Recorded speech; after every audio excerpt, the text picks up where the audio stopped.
महिलांना आर्थिक आणि सामाजिकदृष्ट्या सक्षम बनवण्यासाठी केंद्र सरकारने सुरू केलेल्या लखपती दीदी योजनेला देशभरातून चांगला प्रतिसाद मिळत आहे। पुण्यातल्या बारामती इथल्या अस्मा सय्यद यांनी या योजनेचा लाभ घेऊन व्यवसाय करत आपली आर्थिक परिस्थिती उंचावली आहे। पाहूयात। पुण्यात बारामती तालुक्यात नीरा या गावातल्या रहिवासी अस्मा सय्यद गृहिणी आहेत। गावात त्यांच्यासह 10 महिलांचा जाई जुई स्वयंसहायता महिला समूह आहे। अल्पभूधारक शेती असल्याने घरची आर्थिक परिस्थिती हालाकीचीच होती। अशा परिस्थितीत घराच्या आर्थिक परिस्थितीला पाठबळ देण्यासाठी त्यांनी दुग्ध व्यवसाय करण्याचा निर्धार केला। लखपती दीदी योजनेतून त्यांना 1.5 लाख रुपयांचं कर्ज मिळालं। त्यातून त्यांनी 2 गायी खरेदी करून दुग्ध व्यवसाय सुरू केला। तर बारामती पंचायत समितीच्या वतीनं शेळी पालन आणि इतर व्यवसायासाठी प्रशिक्षण घेऊन त्यांनी कुक्कुटपालन आणि शेळी पालनाचा जोड व्यवसायही सुरू केला। या व्यवसायामुळे त्यांनी आर्थिक प्रगती तर साधलीच, मात्र गावात त्यांची एक ओळख निर्माण झाली असून त्यांचा आत्मविश्वासही वाढला आहे। मी मागील 8 महिन्यापूर्वी लखपती दीदी योजनेतून बँकेचं स्वयंसहाय्यता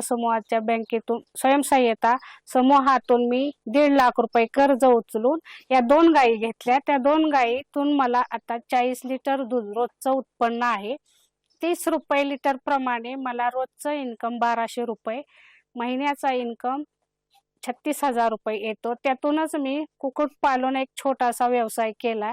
त्यात 40 ते 42 कोंबड्या माझ्या आता आहेत। रोजची अंडी माझी 20 ते 25 जातात। एक अंड 10 रुपये, याप्रमाणे 250 रुपये तो रोजचा इन्कम चालू। बारामती तालुक्यात लखपती दीदी योजनेअंतर्गत आतापर्यंत सुमारे 308 महिलांना समुदाय गुंतवणूक निधी देण्यात आला असून 727 महिलांना योजनेतून कर्ज देण्यात आलं आहे। तर 400 स्वयंसहायता समूहांना खेळतं भांडवल उपलब्ध करून देण्यात आलं आहे। स्वयंसहायता महिलांना लखपती करण्याच्या उद्देशाने आपण त्यांना विविध योजनेतून अर्थसहाय्य केलेलं आहे। त्याच्यामध्ये स्वयंसहायता जवळजवळ 308 स्वयंसहायता समूहांना आपण समुदाय गुंतवणूक निधी दिलेला आहे। त्याचबरोबर 727 समूहांना बँक कर्ज प्रकरण उपलब्ध करून दिलेले आहेत आणि 400 समूहांना आपण खेळते भांडवल हे उपलब्ध करून देण्यात आले आहे। महिलांच्या सक्षमीकरणासाठी केंद्र तसंच राज्य सरकारच्या वतीनं राबवण्यात येत असलेल्या अशा योजना महिलांसाठी आत्मनिर्भर बनण्याच्या दिशेनं पहिलं पाऊल ठरत आहेत। दूरदर्शन बातम्यांसाठी रोहन गवळी, पुणे।